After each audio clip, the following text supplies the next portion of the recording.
태움은 명백한 직장 내 괴롭힘입니다. 특히 병원 조직, 그 중에서도 간호사들 사이에서 자주 언급되는 문제 중 하나가 바로 태움입니다. 태움이란 신입 간호사나 경력이 짧은 간호사를 대상으로 선배 간호사가 강한 압박, 모욕적인 언행, 과도한 업무 지시, 공개적인 질책, 집단적인 따돌림 등을 통해 제가 될 때까지 태운다는 의미에서 나온 표현입니다. 이름만 보면 마치 교육이나 훈련처럼 들릴 수도 있지만 실제로는 사람을 성장시키기 위한 지도라기보다 정신적으로 소진될 때까지 몰아붙이는 방식에 가깝습니다. 그래서 태움은 단순히 힘든 병원 문화가 아니라 누군가의 존엄을 무너뜨리는 구조적인 문제로 봐야 합니다. 태움이라는 말은 병원 현장에서 오래전부터 비공식적으로 사용되어 왔습니다. 정확한 시작 시점을 특정하기는 어렵지만 의료 현장의 강한 위계 구조와 인력 부족, 그리고 빠른 업무 숙련을 요구하는 환경 속에서 자연스럽게 형성된 문화라고 이야기되곤 합니다. 환자의 생명과 안전을 다루는 곳이기 때문에 작은 실수도 용납하기 어렵고 업무 강도 역시 매우 높습니다. 이런 환경에서는 신입 간호사가 금방 적응하지 못하면 팀 전체가 흔들릴 수 있다는 인식이 생기기 쉽습니다.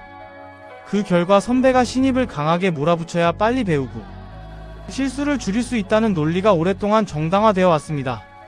하지만 바로 그 지점에서 교육과 괴롭힘의 경계가 흐려지고 가르친다는 명분 아래 폭언과 압박이 반복되는 일이 벌어졌습니다. 문제는 태움이 단지 몇몇 개인의 성격 문제로 끝나지 않는다는 점입니다. 병원이라는 조직은 위계가 분명하고 한 사람의 말과 행동이 팀 전체 분위기에 큰 영향을 미칩니다. 그래서 선배 한 명의 공격적인 태도가 다른 동료들에게도 묵인되거나 전염되기 쉽습니다. 원래 다 그렇게 버틴다, 신입 때는 다 겪는 일이다 같은 말은 피해를 개인의 약함으로 돌려버립니다. 하지만 누군가가 상처를 입고 무너지는 일이 반복된다면 그것은 개인의 인내심이 부족해서가 아니라 조직이 잘못된 방식에 익숙해져 있다는 뜻입니다. 결국 태움은 몇몇 사람의 일탈이 아니라 오래된 위계와 침묵이 만든 문화라고 볼 수 있습니다.